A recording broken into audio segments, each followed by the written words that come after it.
La concordança del participi. El participi és una de les formes no personals del verb. Parlat, parlada, batut, batuda, dormit, dormida, obert, oberta. Juntament amb el verb haver, s'usa per a formar els temps compostos. Així diem: he parlat, havíem batut, havia dormit. En els temps compostos, el participi concorda amb el complement directe quan es representa pels pronoms el, la, els, les i en. La concordança no és obligatòria, però és preferible mantindre-la, sobretot en les formes de femení, ja que en valencià està molt viva.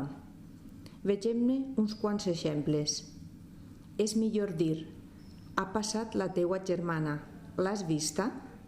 Que ha passat la teua germana, l'has vist? La casa del cantó ja l'han venuda? Millor que la casa del cantó ja l'han venut?